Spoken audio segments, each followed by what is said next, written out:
असरगंज थाना क्षेत्र के अमैया गांव निवासी परीक्षण सिंह के 30 वर्षीय पुत्र चंदन सिंह की लाठी डंडे से पिटाई के बाद इलाज के दौरान मौत हो गई। घटना के बाद परिजनों में कोहराम मच गया। मृतक की पत्नी सोनम कुमारी ने बताया कि चंदन सिंह डेकोरेशन और डीजे का काम करते थे। लखनपुर गाँव निवासी चितरंजन कुमार के पास कुर्सी किराए के रूप में 1500 रुपये बकाए थे। करीब 6 महीने बाद जब चंदन पैसे मांगने पहुंचे तो आरोपी ने पैसे देने से इनकार कर दिया। इसी दौरान विवाद बढ़ गया और उन पर लाठी डंडे से हमला कर दिया गया, जिससे वह गंभीर रूप से घायल हो गए। घटना के बाद परिजन घायल चंदन को इलाज के लिए असरगंज सामुदायिक स्वास्थ्य केंद्र ले गए, जहां डॉक्टर कामनी कुमारी ने प्राथमिक उपचार के बाद गंभीर स्थिति को देखते हुए उन्हें मायागंज अस्पताल भागलपुर रेफर कर दिया। मायागंज अस्पताल में इलाज के दौरान उनकी मौत हो गई। बताया जाता है कि मृतक हाल में ही बाथ थाना क्षेत्र के झोजी मुसहरी में घर बनाकर रह रहे थे। मौत की खबर सुनते ही आक्रोशित परिजनों ने झोजी मुसहरी के समीप शव रखकर सड़क जाम कर दिया। परिजन आरोपी की गिरफ्तारी और उचित मुआवजे की मांग कर रहे थे। करीब 2 घंटे तक सड़क जाम रहा। सूचना मिलते ही भागलपुर जिले के law and order DSP Arjun Prasad, bath थाना अध्यक्ष मंटू कुमार, सुल्तानगंज थाना अध्यक्ष मृत्युंजय कुमार, शाहकुंड थाना अध्यक्ष अनिल कुमार शाह तथा सुल्तानगंज प्रखंड विकास पदाधिकारी संजीव कुमार, एसआई मिथिलेश कुमार, सुमन कुमार दल बल के साथ जाम स्थल पर पहुंचे। अधिकारियों ने परिजनों को समझा बुझाकर मामला शांत कराया, जिसके बाद जाम हटाया गया। प्रखंड विकास पदाधिकारी संजीव कुमार ने बताया कि तत्काल सहायता के रूप में परिजनों को 20,000 रुपए का चेक दिया गया है। सरकार की ओर से मिलने वाली अन्य सहायता भी उपलब्ध कराई जाएगी। वहीं डीएसपी नवनीत कुमार ने बताया कि बरारी पुलिस के समक्ष मृतक एवं परिजनों के बयान के आधार पर बाथ थाने में प्राथमिकी दर्ज कर ली गई है और आगे कार्रवाई की जा रही है। मृतक अपने पीछे पत्नी सोनम कुमारी को 6 वर्षीय पुत्री देवासी को छोड़ गए हैं। घटना के बाद पत्नी बार बार प्रशासन से न्याय की गुहार लगा रही है और आरोपियों की गिरफ्तारी की शीघ्र मांग कर रही है। भागलपुर समाहरणालय के समीक्षा भवन में जनता दरबार का आयोजन किया गया, जिसमें जिले के विभिन्न प्रखंडों और पंचायतों से आए लोगों की समस्याएं सुनी गई। इस अवसर पर जिलाधिकारी डॉक्टर नवल किशोर चौधरी स्वयं उपस्थित रहे और फरियादियों की शिकायतों का त्वरित समाधान सुनिश्चित किया। जिलाधिकारी ने बताया कि आयोजित जनता दरबार में 70 से अधिक मामलों का ऑन द स्पॉट निवारण किया गया। उन्होंने कहा कि प्रशासन का प्रयास है कि आम लोगों को अपनी समस्याएं लेकर इधर उधर भटकना न पड़े। इसी उद्देश्य से अब प्रखंड और पंचायत स्तर पर भी नियमित रूप से समस्याएं सुनी जा रही है और वहीं पर उसका समाधान किया जा रहा है। डॉक्टर चौधरी ने कहा कि हमारी कोशिश है कि जो व्यक्ति जिस क्षेत्र से आते हैं उनकी समस्या का समाधान उसी क्षेत्र में हो। संबंधित अधिकारियों को निर्देश दिए गए हैं कि वे पूरे संवेदनशीलता और तत्परता के साथ शिकायतों का निष्पादन करें, ताकि लोगों को बार बार कार्यालयों के चक्कर न लगाने पड़े और समय तथा धन दोनों की बचत हो। जनता दरबार में भूमि विवाद, pension, ration card, Awas Yojana, आपूर्ति, सामाजिक सुरक्षा योजना, बिजली एवं राजस्व से जुड़ी शिकायतें प्रमुख रूप से सामने आई। कई मामलों में संबंधित विभागीय अधिकारियों को मौके पर ही निर्देश देकर समाधान कराया गया, जबकि कुछ जटिल मामलों के लिए समय सीमा निर्धारित कर कार्रवाई सुनिश्चित करने का आदेश दिया गया। ये कुछ ऐसे मामले आए हैं, हालांकि हमारे प्रशासनिक व्यवस्था के लिए ये बहुत अच्छी चीज़ नहीं है, क्योंकि एक अच्छी बात है कि लोगों का जिला पे विश्वास है, जिला के स्तर के अधिकारियों पे विश्वास है, तो सीधा आ जा रहे हैं।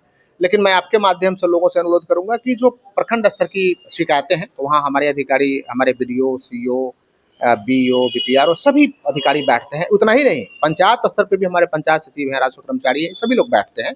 तो पहले उनको शिकायत दिया जाए। यदि उनसे निवारण नहीं होता है तो फिर हम लोग तो उसका निवारण करेंगे ही, क्योंकि यदि आम जनता सीधा पंचायत से हम तक आती है तो उनका उसमें आने जाने का खर्च है, उनका दिन बर्बाद होता है, तो ये नहीं हो।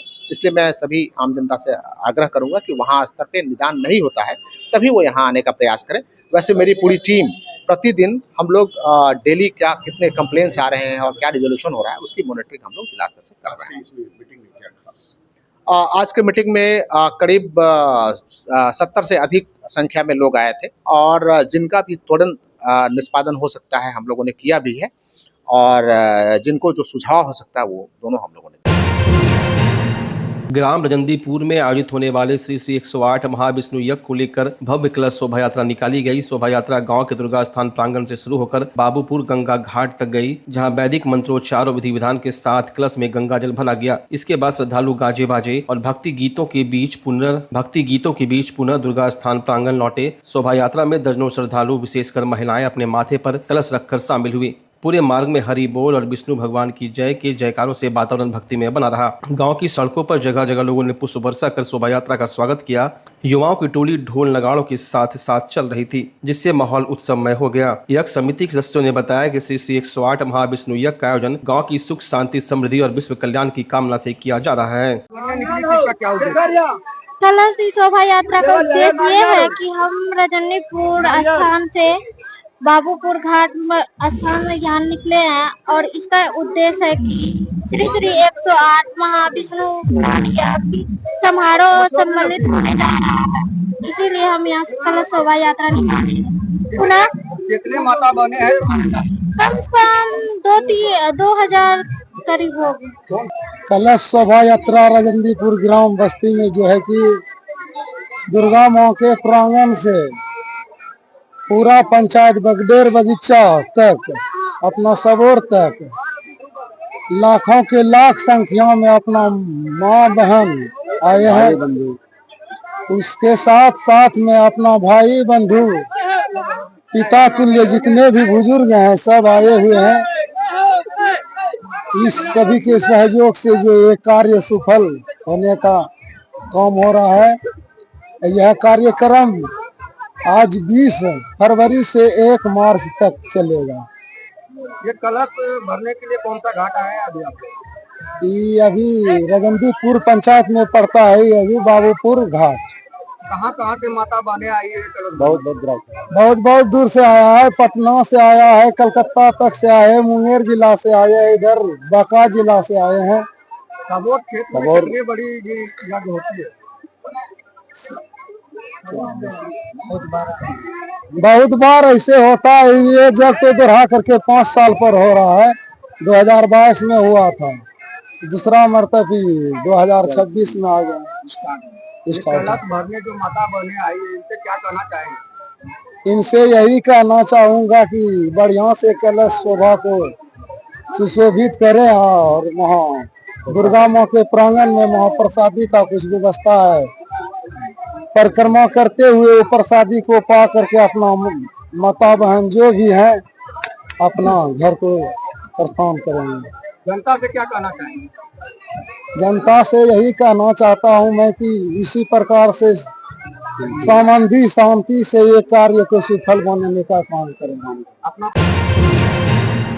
बिहार सरकार की मेडल नाउ नौकरी पाओ योजना खिलाड़ियों को प्रोत्साहित करने के लिए शुरू की गई, लेकिन भागलपुर में खेल सुविधाओं की हकीकत इस योजना की हकीकत पर सवाल खड़े कर रही है। भागलपुर स्थित तिलका मांझी भागलपुर विश्वविद्यालय का स्टेडियम इन दिनों जर्जर हालत में है। स्टेडियम का दौड़ ट्रैक पूरी तरह खराब हो चुका है। जगह जगह गड्ढे होने के कारण खिलाड़ियों को चोट लगने का खतरा बना रहता है। यहाँ न तो पीने के पानी की समुचित व्यवस्था है और न ही साफ सुथरे शौचालय उपलब्ध है। खासकर महिला और युवती खिलाड़ियों को अभ्यास के दौरान काफी परेशानियों का सामना करना पड़ता है। दरोगा समेत अन्य प्रतियोगी परीक्षाओं की शारीरिक तैयारी के लिए रोजाना बड़ी संख्या में छात्र छात्राएं इसी मैदान में पसीना बहाते हैं, लेकिन सुविधाओं की कमी कारण उन्हें कठिन हालत में अभ्यास करना पड़ता है। अब खिलाड़ियों और छात्रों को उम्मीद है कि बिहार के खेल मंत्री शशि सिंह इस दिशा में पहल करेंगी और स्टेडियम की हालत सुधारने के लिए ठोस कदम उठाए जाएंगे। सवाल यही कि जब आधारभूत सुविधाएं ही दुरुस्त नहीं रहेंगी तो खिलाड़ी मेडल कैसे लाएंगे। देखना होगा कि प्रशासन और सरकार इस पर कब तक ठोस कार्रवाई करती है। यहाँ पे हम लोग रनिंग के लिए आते हैं, कंपटीशन का प्रिपरेशन कर रहे हैं। डेली सुबह शाम दौड़ने तो आते हैं, बट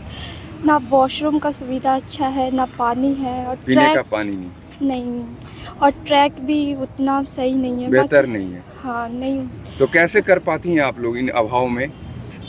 मतलब ट्रैक तो चलो फिर भी हो जाता है, बट बेसिक तो है ना, वॉशरूम रहना चाहिए। वॉशरूम बिल्कुल दिक्कत होती है, बहुत ज़्यादा दिक्कत होता है हम लोग को। आप लोगों बहुत सारी परेशानी है। सुविधा क्या क्या है? कुछ भी नहीं। जैसे हम लोग का मॉर्निंग के समय आते हैं, ठीक है, लेकिन जैसे जैसे शाम होते जाते हैं, जैसे नाइट होते जाते हैं, एक भी लाइट नहीं जलता। वॉशरूम और पीने की कुछ नहीं, पानी तो है ही नहीं। पानी हम लोग को उठा के धो के लाना पड़ता है, खत्म हो गया। वॉशरूम भी नहीं है। महिलाओं के लिए तो बिल्कुल सुरक्षित नहीं है। क्या चीज़ का तैयारी करते हैं? हम लोग दरोगा की तैयारी करते हैं, ड्राइवर की तैयारी करते हैं, बिहार पुलिस की तैयारी करते हैं, ये सब।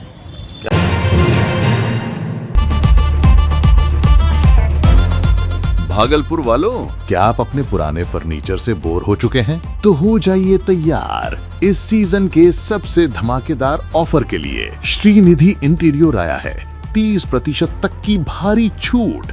जी हाँ, सोफा हो या डाइनिंग, बेड हो या वार्डरोब, प्रीमियम क्वालिटी अब आपके बजट में। सिर्फ फर्नीचर ही नहीं, हम बनाते हैं आपके सपनों का मॉड्यूलर किचन और कस्टमाइज्ड सोफा भी। साथ ही घर को सजाने के लिए लैमिनेट्स, आर्टिफिशियल प्लांट्स और कारपेट्स का शानदार कलेक्शन, क्वालिटी, वैरायटी और अब डिस्काउंट भी। तो अपने घर को दीजिए वो मेकओवर जिसका वो हकदार है।